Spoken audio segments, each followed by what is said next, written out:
Hello students, good morning all of you. आज अपन बात करेंगे निबिड़ संकुलन के बारे में। इससे पहले हमने पढ़ा था संकुलन क्षमता, पैकिंग एफिशिएंसी। मैं वापस से रिपीट कर देता हूँ, संकुलन क्षमता, जिसको इंग्लिश में बोलते हैं पैकिंग एफिशिएंसी। पैकिंग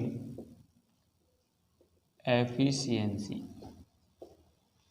संकुलन क्षमता। मैंने उस दिन भी बताया था कि हमारे पास कोई भी या क्रिस्टल जालक है या फिर कोई उसकी यूनिट सेल है, ठीक है, क्योंकि दो क्रिस्टल जालक की इकाई क्या कहलाती है, एकक कोशिका। इसका जितना भाग अवयवी कण क्या कर लेते हैं बेटा, कवर कर लेते हैं, घेर लेते हैं, उसे क्रिस्टल जालक की या एकक कोशिका की संकुलन क्षमता कहते हैं। ठीक है, इसको हमने अलग अलग एकक कोशिका में पढ़ा। सरल एकक कोशिका, सरल घनीय जिसको बोला, दूसरा हमने काय केंद्रित, और तीसरा हमने पढ़ा बेटा फलक केंद्रित। हमने ये पढ़ा भाई एससीसी की संकुलन क्षमता कितनी होती है, तो हमने पढ़ा 52.4%। बीसीसी की कितनी होती है, तो हमने पढ़ा 68%। और एफसीसी कितनी होती है, तो हमने पढ़ा बेटा 74%। ठीक है, इसके बाद जो टॉपिक पढ़ेंगे वो पढ़ेंगे हम निबिड़ संकुलन। ये भी ठोस में पढ़ेंगे। सारी चीज़ जो पढ़ रहे हैं किसे पढ़ रहे हैं, ठोसों में पढ़ रहे हैं। निबिड़ संकुलन क्या बोलते हैं इसको, क्लॉज पैकिंग। क्लॉज पैकिंग, इसके बारे में भी हम थोड़ा सा, मैंने आपको बताया था निबिड़ संकुलन क्या होता है। निबिड़ संकुलन में होता क्या है बेटा, जो भी ठोस संरचना होती है ना, उसमें जो अवयवी कण होते हैं वो इस प्रकार से एक दूसरे के पास पास होते हैं कि उनके बीच जो वैकेंट सरफेस होता है वो बहुत कम बचता है, मतलब रिक्त स्थान जो होता है वो बहुत न्यूनतम होता है। तो निबिड़ संकुलन से क्या तात्पर्य है, ठोसों में जो अवयवी कण होते हैं वो एक दूसरे के पास इतने अधिक होते हैं कि उनके बीच न्यूनतम रिक्त स्थान शेष बचता है। इसको बोलते हैं हम वैकेंट स्पेस। वैकेंट स्पेस, रिक्त स्थान। ठीक है, कि वो कितने एक दूसरे के नज़दीक नज़दीक आपस में जुड़े हुए हैं, जिसके कारण उनके बीच जो वैकेंट जो स्पेस है वो आपका कितना कम है, या तो बहुत ज़्यादा है या बहुत कम है।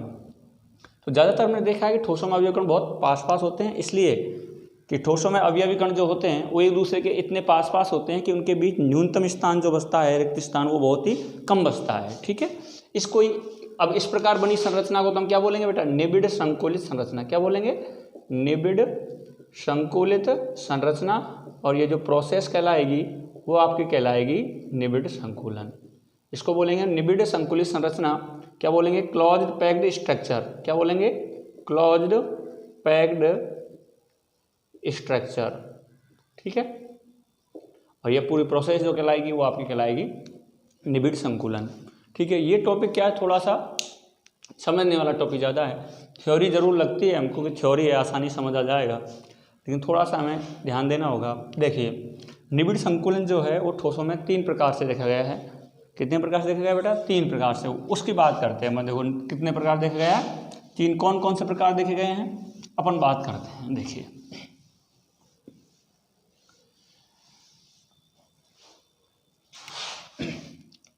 Close packing, निबिड़ संकुलन। ठीक है, निबिड़ संकुलन। देखो, एक विमीय निबिड़ संकुलन, एक विमीय निबिड़ संकुलन। दूसरा हम पढ़ेंगे द्विविमीय निबिड़ संकुलन। तीसरा जो हम पढ़ेंगे वो पढ़ेंगे हम त्रिविमीय निबिड़ संकुलन। देखो, मैंने एक साथ सबको बता दिया है यहाँ पर कि हम कितने प्रकार से निबिड़ संकुलन पढ़ेंगे बेटा, 3 तरीके से। एक विमा में क्या बोलेंगे, वन डाइमेंशनल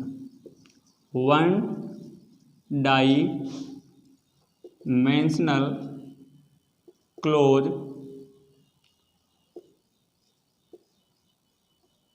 क्लोज पैकिंग। इसको सीधा लिख दूं मैं 2D, 2 डायमेंशनल क्लोज पैकिंग। क्या बोल दूं बेटा? Close packing. और इसको क्या बोलेंगे बेटा हम? 3D, 3 डायमेंशनल, और इसको क्या बोलेंगे बेटा? Close packing. ये तो मैंने आपको इंग्लिश वर्ड बताए हैं कि 1D, इसको 1D बोल सकते हैं ना, 1 डायमेंशनल क्लोज पैकिंग। शॉर्ट में यदि आपको देखा है तो आप इस तरीके से देख सकते हो, 1D close packing, 2D close packing और 3D क्लोज पैकिंग। देखिए 1D का कोई आगे डिवाइडेशन नहीं है, 2D का आगे डिवाइडेशन है। इसको फिर से 2 भागों में बांटा जाता है आगे, मैं आपको एक साथ बता रहा हूँ जिससे आपको याद रह जाए, ठीक है। इसको तो बोलते हैं स्क्वायर क्लोज पैकिंग, दूसरे बोलेंगे हेक्सागोनल क्लोज पैकिंग।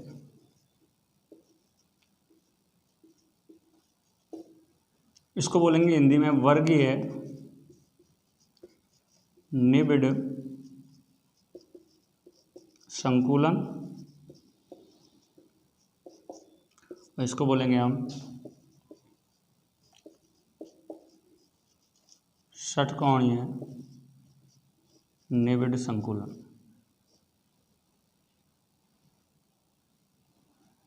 निबिड़ संकुलन, ठीक है। 3D को भी देखिएगा, 3D को भी हम आगे डिवाइड कर सकते हैं। देखो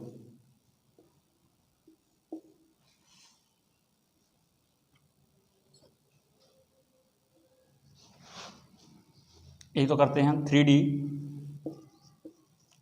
स्क्वायर क्लोज पैकिंग, दूसरा हम पढ़ेंगे 3D हेक्सागोनल क्लोज पैकिंग, और तीसरा हम पढ़ेंगे 3D क्यूबिक क्लोज पैकिंग। इसको क्या बोलेंगे? 3D वर्गीय निबिड़ संकुलन। ये जो बनेंगे वो सारे किससे बनेंगे? 2D से बनेंगे, मैं बताऊंगा आपको। इसको क्या बोलेंगे बेटा? 3D में 3D षटकोणीय निबिड़ संकुलन, और इसको बोलेंगे हम 3D क्योंकि क्या बोलते हैं? घनीय निबिड़ संकुलन। इसको फलक केंद्रित संकुलन बोलते हैं। क्या बोलते हैं बेटा? दूसरा नाम क्या है इसका? फलक केंद्रित निबिड़ संकुलन। इसी का नाम क्या है दूसरा? फलक केंद्रित, फेस सेंटर्ड फलक केंद्रित निबिड़ संकुलन, ठीक है। देखो इसको बोलते हैं CCP या फिर FCP, ठीक है। इसको बोलते हैं HCP, और इसको क्या बोलेंगे बेटा? SCP। देखो स्क्वायर क्लोज पैकिंग 3D में ही है, hexagonal close packing, cubic close packing या फिर सेंटर्ड क्लोज पैकिंग, ठीक है। देखो ये जो 3D वाला है ना, ये वाला पोर्शन, ये थोड़ा सा लेंथी पोर्शन है। देखो 3D स्क्वायर क्लोज पैकिंग में इसमें पैटर्न क्या रहेगा इनका अवयवी कणों का? वो ए प्रकार का पैटर्न रहेगा। कौन सा प्रकार रहेगा बेटा? ए प्रकार का। 3D हेक्सागोनल किसका पैटर्न रहेगा बेटा? ये पैटर्न रहेगा आपके ABA। इसका मतलब AB प्रकार का पैटर्न रहेगा, ठीक है। इसका जो पैटर्न रहेगा क्लोज पैकिंग का CCP का, वो रहेगा पैटर्न आपका ABC प्रकार का, ठीक है। अब इसमें देखिएगा ये A प्रकार का पैटर्न है ना, ये तो बहुत इजी है, इसमें कोई दिक्कत नहीं है।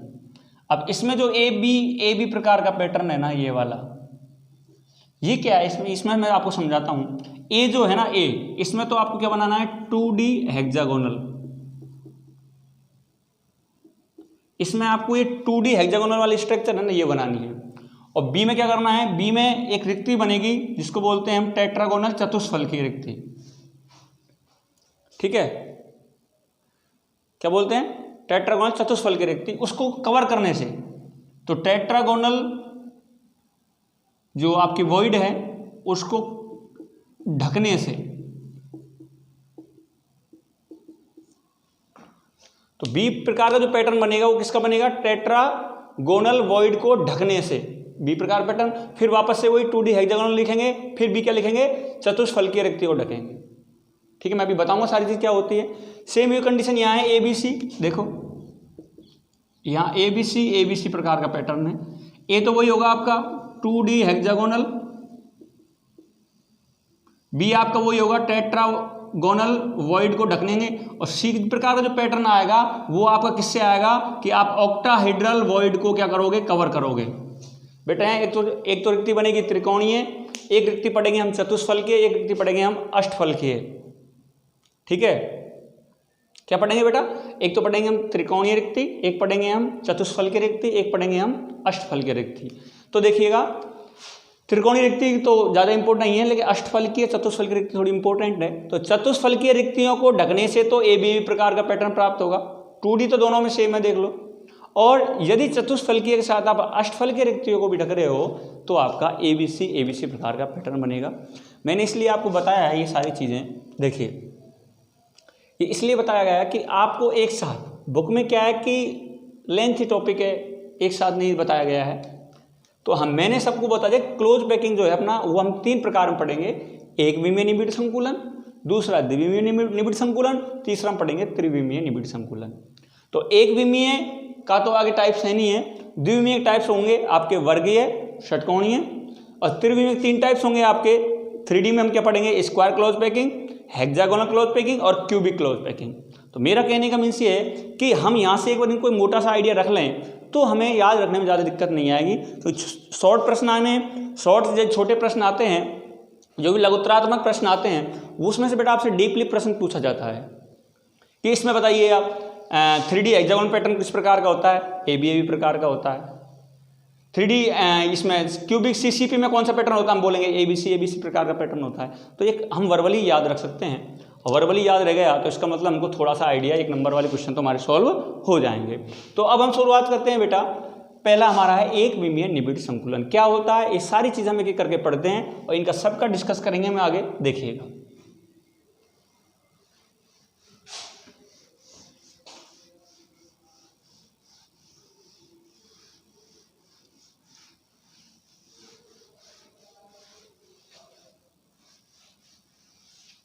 इस सबके बारे में हम पढ़ेंगे। देखो सबसे पहले मैं बात कर रहा हूं एक विमीय निबिड़ संकुलन। ठीक है बेटा, 1D क्लोज पैकिंग। इसमें क्या होता है कि ठोस में जो अवयवीय कण होते हैं उनको इस प्रकार से रखा जाता है कि वो उनकी केवल एक ही पंक्ति बने, इस तरीके से एक ही पंक्ति में एक दूसरे के साथ सटाकर रखा जाता है, इस तरीके से। ठीक है, इनके जो केंद्र होंगे वो तो या तो एक्स अक्ष पर होंगे या वाई अक्ष पर होंगे या जेड अक्ष पर होंगे। क्यों? क्योंकि हम एक वी में पढ़ रहे हैं। देखो बेटा ये 3 अक्ष जो होती हैं आप जानते हो कि हम बोर्ड पर केवल 2D फॉर्म कर सकते हैं, या तो एक्स और वाई बना सकते हैं या फिर हम वाई और जेड बना सकते हैं। ठीक है, एक्स वाई जेड हम एक साथ नहीं बना सकते। ये जो जेड होती है या तो आपकी तरफ होगी या फिर बोर्ड के अंदर की तरफ होगी। ठीक है, हम 2D ही बोर्ड पर फॉर्म कर सकते हैं। यहाँ 1D की बात है, या तो आपके पास जो अक्ष होगी एक्स होगी या फिर आपके पास वाई होगी या फिर आपके पास जेड होगी, क्योंकि हम यहाँ एक विमीय निबिड़ संकुलन पढ़ रहे हैं। तो यदि हम इन गोले के केंद्रों को मिलाएं इस तरीके से हम मिलाएं इनको गोले के केंद्रों को, तो सभी गोले के केंद्र एक ही सीधी रेखा में स्थित होते हैं। अब या तो आपकी वो एक्स अक्ष हो सकती है या आपकी वो वाई हो सकती है या आपकी वो जेड हो सकती है। इसलिए इसको क्या बोलते हैं बेटा, 1D close packing. Close packing मैंने बताया था आपको कि अवयवी कण जो होते हैं वो इस प्रकार से ठोस में व्यवस्थित रहते हैं कि उनके बीच न्यूनतम स्थान बहुत कम रहना चाहिए। तो हमने एक दूसरे के साथ क्या रख दिया बेटा, इनको सटा कर रख दिया। एक विमीय निबिड़ संकुलन से क्या तात्पर्य है? इसमें जो गोलों को रखा जाता है वो एक दूसरे के पास एक ही पंक्ति में स्पर्श करके रखा जाता है, जिससे इन गोलों के केंद्र एक ही रेखा पर क्या हो जाते हैं बेटा, स्थित हो जाते हैं। इन गोले के केंद्र देखिएगा। अब आप में से कोई कहेगा नहीं सर हमको तो इस तरीके से हम रखें, तो भाई प्रश्न तो आ सकता है माइंड में। तो बेटा इनके केंद्र तो सबके यही होंगे ना, इन केंद्र को मिला के चेक करो, मिला के चेक करो। ये लो, अब एक ही अक्ष हो सकती है, या तो एक्स हो सकती है, या फिर वाई हो सकती है, या फिर जेड हो सकती है। तो रखोगे तो आप एक ही अक्ष पर ना इनको, भाई दो अक्ष बना ही नहीं सकते, ये तो आप बना ही नहीं सकते क्योंकि इसमें तो एक ही गोला कवर हो रहा है। ये सभी गोलक केंद्र एक ही अक्ष पर स्थित होने चाहिए, तभी तो हम बोलेंगे। तो एक ही अक्ष पर रखोगे, चाहे आप ऐसे रख दो गोलों को, चाहे आप ऐसे रख दो, एक आपको एक ही पंक्ति में रखना है, जिससे इन सभी गोले के केंद्र एक सीधी रेखा में स्थित हो जाते हैं और एक ही अक्ष में होने पर, इसलिए इनका नाम क्या पड़ गया बेटा, एक विमीय निबिड़ संकुलन। अक्ष एक ही, इसलिए बार बार मैं जो बात बता रहा हूँ आपको, या तो आपकी एक्स हो सकती है, या आपकी वाई हो सकती है, या फिर आपकी जेड हो सकती है। ये तो बात हुई इसकी डेफिनेशन वाली, ठीक है। इसमें गोलों को केवल एक ही पंक्ति में एक दूसरे के पास इस प्रकार रखा जाता है कि इन गोले के केंद्रों को मिलाने पर ये एक सीधी रेखा में स्थित हो जाते हैं, ठीक है। फिर बात आती है इनकी कोऑर्डिनेशन नंबर की, जिसको बोलते हैं समन्वय संख्या। आपसे पूछे कि समन्वय संख्या से क्या तात्पर्य है, समन्वय संख्या क्या बोलते हैं इंग्लिश में बेटा इसे, कोऑर्डिनेशन नंबर। समन्वय संख्या वह संख्या होती है जिसमें कोई एक गोला कितने गोलों को स्पर्श करता है, कि समन्वय संख्या वह संख्या होती है जिसमें किसी संरचना में जो कोई गोला अवयव कण ले रहे हो, वह जो गोला है या फिर वो अवयव कण है वो कितने अन्य गोलों से स्पर्श कर रहा है। देखिए ये जो गोला है, ये गोला केवल एक से स्पर्श कर रहा है इसी से, लेकिन जब इस गोले की बात करें हम, तो देखो ये गोला इससे भी स्पर्श कर रहा है, इससे भी कर रहा है। मैं इस गोले की बात कर रहा हूं। तो इस प्रकार की निबिड़ संकुलन में प्रत्येक गोला जो है वो अन्य दो गोलों से क्या कर रहा है बेटा, स्पर्श हो रहा है। इस गोले की बात करो तो ये दो से ये भी स्पर्श कर रहा है, इसकी बात करोगे तो ये भी दो से ही कर रहा है। तो जितने निकटवर्ती गोलों को स्पर्श करता है उससे उसकी समन्वय संख्या कहते हैं। तो एक विमीय निबिड़ संकुलन में जो समन्वय संख्या होती है बेटा वो कितनी होती है, 2 होती है।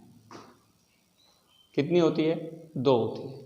मैं एक विमीय निबिड़ संकुलन की बात करूं तो एक विमीय निबिड़ संकुलन में आपसे यदि सीधा कोऑर्डिनेशन नंबर पूछे तो इस प्रकार से आप गोलों को इस प्रकार से क्या करते हैं, व्यवस्थित कर दें, और व्यवस्थित करके किसी एक गोले को देख लेंगे। हमने ये गोला देखा, इस गोले को कितने गोले स्पर्श कर रहे हैं बेटा, एक ये कर रहा है, एक ये कर रहा है। तो इस गोले को स्पर्श करने वाले गोले कितने हो गए, 2। 3 तो कहीं गोला कर ही नहीं रहा, एक ये वाला एक कर रहा है, लेकिन ये वाला गोला तो 2 को कर रहा है। तो मैक्सिमम कितने गोलों को प्रत्येक गोला स्पर्श कर रहा है वो उसकी क्या कहलाएगी बेटा, कोऑर्डिनेशन नंबर, समन्वय संख्या। तो प्रत्येक गोला जितने अन्य गोलों को स्पर्श करता है वो उसे उसकी समन्वय संख्या कहते हैं, ठीक है। ये हुआ हमारा बेटा एक विमीय निबिड़ संकुलन। अब हम बात करते हैं किसकी बेटा, द्विविमीय निबिड़ संकुलन की। द्विविमीय निबिड़ संकुलन की अब आप थोड़ा सा ध्यान देना है। 2D क्लोज पैकिंग,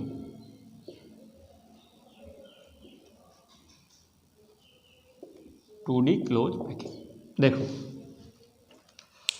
अभी तो हमने एक अक्ष पर बनाएंगे, अब हम क्या करेंगे बेटा, 2 अक्ष पर बनाएंगे। एक तो एक्स पर बनाएंगे, दूसरा वाई पर बनाएंगे। ये बात आपको समझनी है, एक तो एक्स और दूसरा वाई। इसका मतलब क्या होगा, देखो बेटा, इसका मतलब ये होगा कि आपको गोले इस तरीके से रखना है। ये तो आपकी एक्स अक्ष हो गई और दूसरी आपकी किसकी अक्ष हो गई बेटा, वाई अक्ष हो गई। ये आपकी वाई अक्ष हो गई। तो एक तो गोलों को आपको इस पंक्ति में रखना है एक्स में, और एक आपको किस में रखना है बेटा, वाई में रखना है।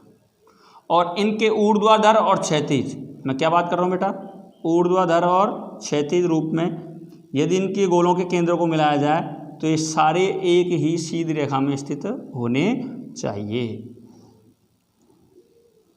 इस तरीके से देखो,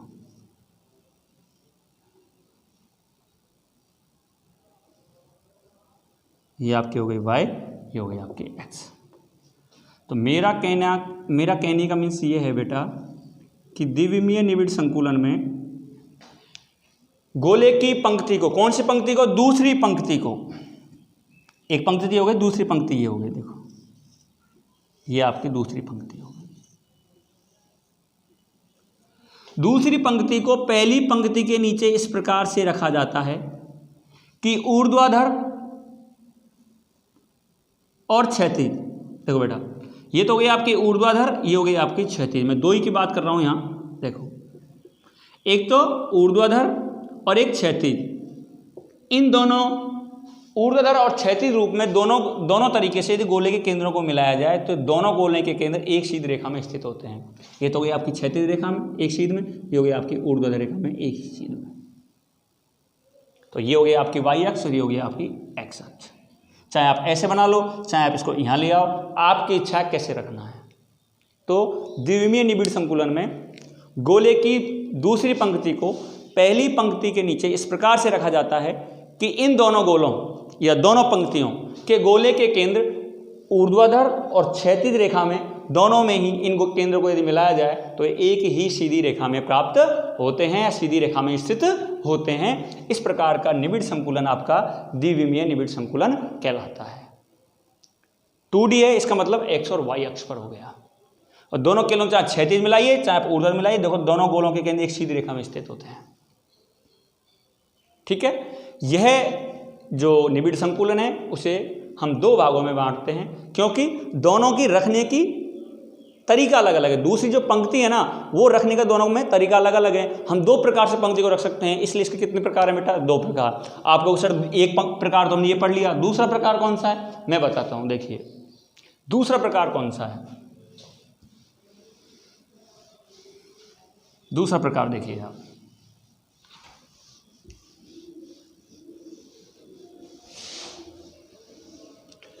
टूडी हम पढ़ रहे हैं।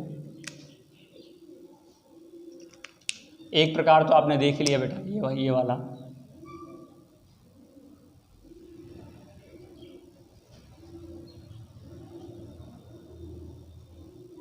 ठीक है, इतने काफ़ी है।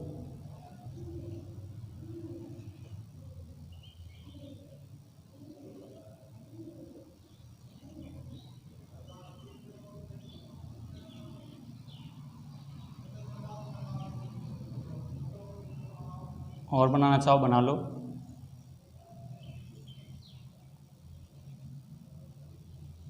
ठीक है, एक प्रकार तो ये हो गया, इन दोनों पंक्ति, देखो इन सब के केंद्र तो हो गए क्षैतिज एक रेखा में स्थित हो गए। अब हम ऊर्ध्वाधर की बात करें, किसकी बात करें बेटा, अब हम ऊर्ध्वाधर की बात करेंगे। ऊर्ध्वाधर देखेंगे तो ये भी सब एक ही सीधी रेखा में स्थित होते हैं। इसको हम x बोल सकते हैं, इसको हम y बोल सकते हैं। एक प्रकार तो गोलों को रखने का क्रम ये हो गया भाई, दूसरी पंक्ति, फिर तीसरी पंक्ति गोले उसी गोले के नीचे, चौथी पंक्ति गोले उसी पंक्ति नीचे। ये फर्स्ट रो हो गई बेटा, ये सेकंड रो हो गई, ये आप थर्ड रो हो गई, और ये आपकी फोर्थ रो हो गई। मैं पंक्ति की बात कर रहा हूँ। दूसरी पंक्ति गोले पहले पंक्ति ठीक नीचे। अब इनको ऊर्ध्वाधर या क्षैतिज रेखा में देखा जाए तो इनके सभी के केंद्रों की जो रेखा होती है एक ही सीधी रेखा में स्थित होते हैं। देखो अब मैं दूसरी किस तरीके से जमाता हूं। देखो पहली पंक्ति आपने कुछ इस प्रकार से बनाई,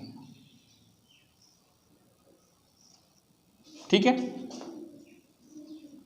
अब आपने क्या किया, दूसरी पंक्ति में गोलों को पहली पंक्ति के जो दोनों गोलों के गर्त है ना, गर्त जो बीच का रिक्त स्थान जहां मिलते हैं एक दूसरे, उसके बीच में रख दिया इस तरीके से। देखो इस तरीके से,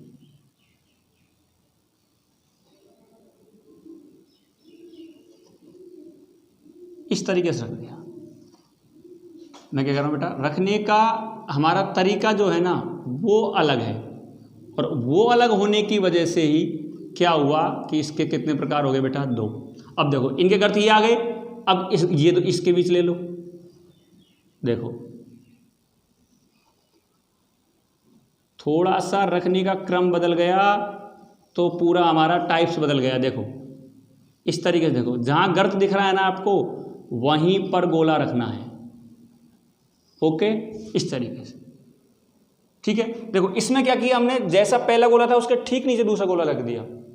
इसमें क्या किया है कि जहां दो गोले एक दूसरे को स्पर्श कर रहे हैं उसके बीच गर्त में रखा है, तो दोनों में गोलों को रखने का क्रम अलग अलग है, ठीक है। अब देखिए इनके केंद्र देखिए आप, इनके आप क्या देखिए बेटा, केंद्र देखिएगा। क्या इनके केंद्र क्षैतिज और ऊर्ध्वाधर रेखा में एक ही रेखा पर स्थित है? देखो भाई क्षैतिज में तो इस तरीके से हम बता देंगे कि सर क्षैतिज में तो एक ही है, लेकिन ऊर्ध्वाधर में तो नहीं है। देखो इसका अलग है, इसका अलग है। हाँ, ये और ये वाला एक है, ये और ये वाला एक है, ये और ये वाला एक है, ठीक है। यदि मैं यहाँ एक और बना दूँ इस तरीके से, तो आप कहोगे सर ये और ये एक है, पता होगा कि नहीं होगा। फिर क्या होगा, एक गोला यहाँ भी बना सकते हैं, बना सकते हो ना इस तरीके से, ये गोला बना सकते हो आप कहोगे सर ये और ये एक है। तो पैटर्न बदल गया ना। अब पैटर्न बदल गया तो इसका बेटा क्या बदल गया, टाइप्स भी आपका बदल गया। क्या बदल गया बेटा, टाइप्स बदल गया। ये तो x मान लो, ये इसके आप क्या मान लो बेटा, y मान लो। इसको क्या नाम दे दिया गया बेटा, इसको नाम दिया उन्होंने क्या, स्क्वायर क्लोज पैकिंग, इस प्रकार के पैटर्न को। और इस प्रकार के पैटर्न नाम दे दिया उन्होंने हेक्सागोनल क्लोज पैकिंग। अभी मैंने बताया था आपको हेक्सागोनल और स्क्वायर क्लोज पैकिंग। देखो इसमें यदि हम देखें तो प्रत्येक जो गोला है वो अन्य 4 गोलों से क्या कर रहा है बेटा, स्पर्श कर रहा है। चेक करो, देखें आप ये वाला गोला चेक करो, ये वाला गोला देखो, एक तो इसको स्पर्श कर रहा है सीधा सीधा, ये गोला इससे स्पर्श है, ये गोला इसको भी स्पर्श कर रहा है, ये गोला इसको भी स्पर्श कर रहा है। प्रत्येक गोला अन्य 4 गोलों को स्पर्श कर रहा है। इसको देख लो, 1 2 3 और 4, इसको चेक कर लो, 1 2 3 और 4। स्पर्श करने वाले यदि गोलों के केंद्रों को मिलाया जाए इस तरीके से, स्पर्श करने वाले गोलों के केंद्रों को मिलाया जाए तो आपको जो शेप दिखाई देती है वो एक स्क्वायर जैसी शेप दिखाई देती है। बन गया कि स्क्वायर। इसलिए इस संरचना को क्या नाम दे दिया गया बेटा, स्क्वायर क्लोज पैकिंग। आप कहोगे सर इसका पैटर्न क्या होगा, देखो इसमें प्रत्येक, यदि हम इस वाली पंक्ति को ए प्रकार की पंक्ति बोल दें तो दूसरी पंक्ति इसके सेम है। सेम का हम कैसे पता करेंगे बेटा, कि भाई इसको क्षैतिज देख लो, ऊर्ध्वाधर देख लो और क्षैतिज देख लो। देखो क्षैतिज देख लो चाहे ऊर्ध्वाधर देख लो, इस तरीके से चेक कर लो आप। देख इन सभी के केंद्र जो हैं वो एक ही सीधी रेखा पर स्थित है। इसलिए जैसी ये पंक्ति है वैसे ये पंक्ति है, वैसे ये पंक्ति है वैसे ये पंक्ति है। आप कहोगे इसका जो पैटर्न होगा ना वो सर क्या होगा, ए प्रकार का होगा। क्यों होगा, क्योंकि क्षैतिज हम ऊर्ध्वाधर रेखा में देखते हैं सभी के केंद्र एक ही सीधी रेखा में स्थित होते हैं। इसलिए जैसा पंक्ति है वैसे ये है, वैसे ये है, वैसे ये है। फिर आप कहोगे सर कोऑर्डिनेशन नंबर क्या होगा। कोऑर्डिनेशन नंबर मैं बताया था ना, प्रत्येक गोला जितने गोलों को स्पर्श कर रहा है उसे उसके कोऑर्डिनेशन नंबर बोलेंगे। यहाँ कितने गोलों को स्पर्श कर रहा है बेटा, 4, तो इसकी कोऑर्डिनेशन नंबर कितनी हो जाएगी बेटा, 4। तो ये हमारा स्क्वायर क्लोज पैकिंग हुआ। स्क्वायर क्लोज पैकिंग में प्रथम पंक्ति के नीचे दूसरी पंक्ति के गोलों को उसके ठीक नीचे इस प्रकार रखा जाता है कि उनका क्षैतिज और ऊर्ध्वाधर रेखा में उनके जो गोलों के केंद्र हैं वो एक ही रेखा पर स्थित होते हैं। इसलिए ये सभी पंक्तियाँ जो समान प्रकार की हैं, इसलिए इनका पैटर्न क्या हो जाएगा बेटा, ए टाइप। इसमें प्रत्येक गोला जो 4 गोलों से स्पर्श करता है, इसलिए इसकी कोऑर्डिनेशन नंबर कितनी हो जाएगी बेटा, 4। यदि हम स्पर्श करने वाले गोलों के केंद्रों को मिलाएं तो हमको एक स्क्वायर शेप क्या बनती है बेटा, दिखाई पड़ती है, बनती हुई दिखाई पड़ती है। इसलिए इसका नाम क्या पड़ गया बेटा, स्क्वायर क्लोज पैकिंग। 2D हमने क्यों बोला है, देखो एक तो हमने एक्स अक्ष पर है, दूसरी हमारे कौन से अक्ष पर है बेटा, वाई अक्ष पर है। अब हम बात करें हेक्सागोनल क्लोज पैकिंग। देखो इसका नाम सबसे पहले हेक्सागोनल क्यों पड़ा, देखो इसमें हम यदि प्रत्येक गोला देखें इस तरीके से तो गोला जो है ना वो 6 गोलों से गिर रहा है। देखो 1 2 3 4 5 और 6। तो बेटा यदि हम इन गोलों के केंद्रों को मिलाएं इस तरीके से, तो हमको एक षटकोणीय संरचना या षटभुजीय संरचना का निर्माण दिखाई देता है। देखो चेक करो, कहीं से भी उठा के चेक कर लो, आपको एक हेक्सागोनल स्ट्रक्चर दिखाई देगी। ठीक है, तो देखो बेटा इसका पैटर्न और कोऑर्डिनेशन नंबर ये हम दोनों पता करेंगे। पैटर्न कहेंगे सर पैटर्न कौन सा होगा, देखो ये वाली पंक्ति जो है वो इस वाली से मैच कर रही है, मैंने बताया था आपको। यदि हम इस पंक्ति को ये माने तो इसको भी ये मानेंगे। ये वाली जो पंक्ति है वो इससे मैच कर रही है, यदि इस पंक्ति को हम बी मानेंगे तो इसको भी बी मानेंगे। तो हमारा पैटर्न टाइप कौन सा हो जाएगा बेटा, ए बी ए बी। ठीक है भाई, इन दोनों के केंद्र सेम है तो दोनों की पंक्ति के नियम सेम हो गए। इन दोनों केंद्र एक दूसरे मैच कर रहे हैं तो इनकी पंक्तियां सेम हो गई। समझ आना चाहिए, आशा करता हूं। कोऑर्डिनेशन नंबर कितनी हो जाएगी बेटा, कोऑर्डिनेशन नंबर देखिए बेटा, एक गोला जो है वो 6 गोलों को स्पर्श कर रहा है, चेक कर लो आप आसानी से। तो कोऑर्डिनेशन नंबर कितनी हो जाएगी बेटा इसकी 6। तो देखो हेक्सागोनल मतलब षटकोणीय या षटभुजीय जो संरचना बन रही है आपकी हेक्सागोनल, वो 6 गोलों को स्पर्श करने से बन रही है। इन गोलों के केंद्रों को यदि हमने के मिलाया तो एक हमको हेक्सागोनल स्ट्रक्चर बनती हुई दिखाई दी, इसलिए इसका नाम क्या पड़ गया, हेक्सागोनल क्लोज पैकिंग। बनी कैसे, इसमें कैसे किए, इसमें गोलों को किस प्रकार से अरेंज किया जाता है कि इसमें प्रथम पंक्ति के नीचे दूसरी पंक्ति के गोलों को प्रथम पंक्ति के नीचे गर्त में रखा जाता है। गर्त जानते हो, देखो इस तरीके से, ये जो गर्त है ना इसको बोलते हैं हम अवनमन गर्त। क्या बोलते हैं बेटा, अवनमन गर्त।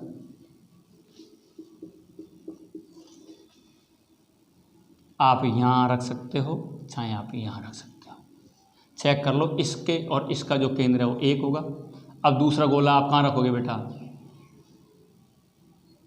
यहां रखोगे, फिर इसके नीचे रखोगे। अब देखो इसका और इसका केंद्र क्या है, एक है, तो ये इस पंक्ति को आप ए नाम देते हो तो ये क्या हो जाएगी, सेम हो जाएगी। और इसको आप एक नाम बी नाम देते हो इस वाले को, तो ये भी इसका सेम हो जाएगी। इसलिए इसका पैटर्न कौन सा हो जाएगा आपका, ए बी ए बी। तो इसमें दूसरी पंक्ति के गोले प्रथम पंक्ति के नीचे अवनमन गर्त में रखे जाते हैं, जिससे एक हमको इस प्रकार के स्ट्रक्चर बनी दिखाई देती है, जिसको हम क्या नाम देते हैं, हेक्सागोनल स्ट्रक्चर।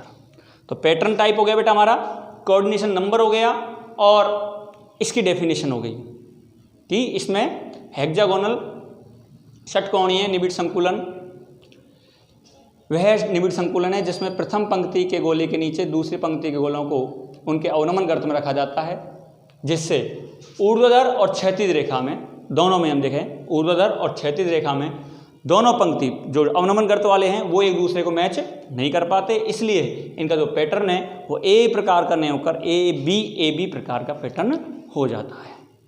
ठीक है, ये हुआ हमारा 2D क्लोज पैकिंग। ठीक है, क्या हुआ बेटा ये 2D क्लोज पैकिंग। तो इस प्रकार से हम बात करें क्लोज पैकिंग की, तो क्लोज पैकिंग हमने कितने प्रकार से पढ़ा बेटा, 3 प्रकार से। एक तो हमने क्या पढ़ा, 1D 2D और 3D। तो हम 1D पढ़ चुके और हम क्या पढ़ चुके बेटा, 2D पढ़ चुके। तो 1D और 2D जो है वो हम दोनों पढ़ चुके हैं। देख लिया, आप ढंग से देख लीजिएगा। स्क्वायर का नाम क्यों पड़ा, क्योंकि इसमें स्क्वायर बन रहा है। हेक्सागोनल नाम क्यों पड़ा, क्योंकि इसमें एक हेक्सागोनल शेप बन रही है। कोऑर्डिनेशन और नंबर, इसकी नंबर 6 क्यों आई, क्योंकि इसको प्रत्येक गोला जो है, जो चेक कर लो, आप कहीं भी उठा के चेक कर सकते हो, जरूरी नहीं आपने यही बनाई है। देखो ये वाला देख लो, आप इस वाली स्ट्रक्चर को देख सकते हो, देखो इस वाली को देख सकते हो, 2 3 4 5 और ये बन गई आपकी 6।